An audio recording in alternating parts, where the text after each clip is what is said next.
Well, I got my little station here to work on the head of our engine. Decided to do the valve lapping myself. So I don't have a spring compressor, but I saw somebody do this online, I can't remember who.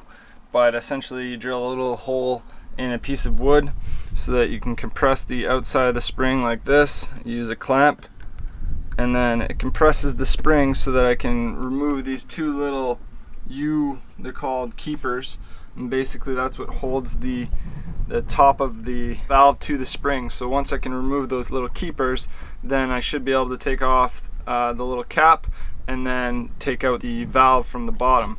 But it seems like the valve is stuck to the keepers, and I might need to give it a little tap with a hammer. So I got a little flathead screwdriver to take off the retainers, but I don't have a magnet. So what I'm going to do with this is I've got a speaker back in this area, and I'm just going to hold it against the back of the speaker because that's a huge magnet, and I'm hoping that it's going to charge this screwdriver and make it slightly magnetic to help me take off these keepers. And as you can see down here, we got this spring compressed. It was being a little bit stubborn, but we got it. Now let's see if this will, oh, that one's jammed on there. There we go, it's a little magnetized. And we got one of the keepers. So that's one. Now the other one looks like it's jammed on there a little bit, so we might have to release the clamp. As you can see, we got our makeshift spring compressor here. A little piece of wood underneath where the one of the bolts go, one of the head bolts, and a longer piece of wood with a hole drilled through it. Ideally I would have made the hole bigger, but I don't have a big enough bit. So now we just got to slide this down. So I'm going to release this. Alright.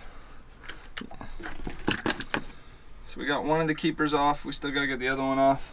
So I just pushed it down again, and since these springs aren't super tight, I was able to do it by hand. So now the keeper and the top here should come off. It's actually pretty seized on there, so that's why it was having trouble. I'll show you on these ones how I was able to get the valve stem off of the keeper. So now we got the spring here, and the valve stem itself should be able to get pushed out through the bottom. This is good.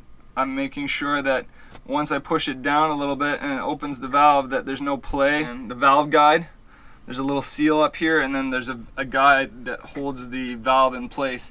And if there was any play side to side or up and down, then I would potentially have to have the guides remachined, but it seems pretty good. So that's that. Now I can turn this slightly over and pull the valve right out from the bottom. There we go.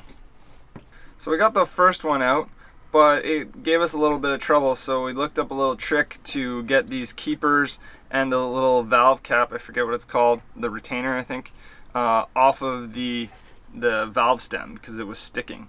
So what we found was we got our little C-clamp or compression clamp, whatever this thing's called, and what we do is I put a piece of wood on the back side basically to hold the valve shut.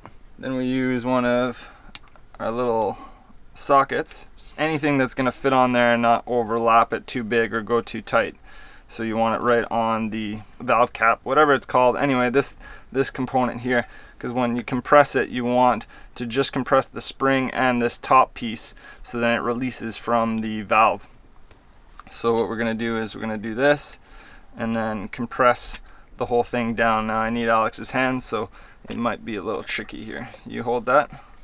So since our clamp mouth is too narrow to make this work, I was able to use a longer piece of wood to hold the valve on the back side and use this over top, and a few good little shots with the hammer. And actually that's one technique to get out the valve guides, because as you can see we got one of the valve guides out. But I prefer actually clamping it down so it's not as much force, but this is working. So it'll loosen up the valve from the stem, or the guides from the valve stem, and you can also release the valves like that.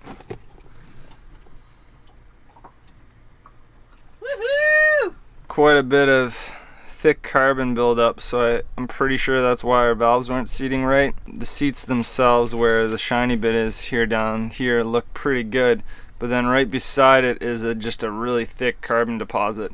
So I think that's what was causing our valves not to seat. So we're going to try cleaning them up and use some grinding paste or seating compound, whatever, and try to get these to seat nicely again. We got them all out. We had to try both the techniques we showed you. Now Alex is keeping everything nicely organized. We've got a little valve holder here and a piece of cardboard marking each number of the valves so they go back in their corresponding spots. And Alex is even grabbing all the other pieces, the springs and the keepers and stuff, and saran wrapping them and labeling them so we'll know exactly where they go, and they go back exactly where they need to be. Now our job is going to be to clean up these valves. They're pretty gnarly around the seats, and also clean up the areas in underneath here, all those holes where the valves go. Clean those up the best we can with like a toothbrush or something and some diesel fuel or brake cleaner, and then refinish the head, or at least get it nice and clean. So we wanted to remove the exhaust here just to see what sort of shape it was, see if we needed a new elbow. The water goes into here and then flows this way down the outside of the interior pipe there to cool the exhaust before it goes out the plastic pipe that connects to this. And actually it looks like it's in pretty good shape. There's not an excessive amount of carbon buildup inside, and I mean, the material seems pretty strong, so I don't think we need a new one anytime soon, but it might be an investment for the future. But for now, I think we're okay. And it doesn't look like there's a ton of carbon built up over here. We're getting a new gasket set, so there'll be a new gasket to replace this guy, so I'll have to clean that up and remove that old gasket. But I'm pretty happy with that. It looks good. Trying to remove the old gasket on our exhaust here. It's on there pretty good.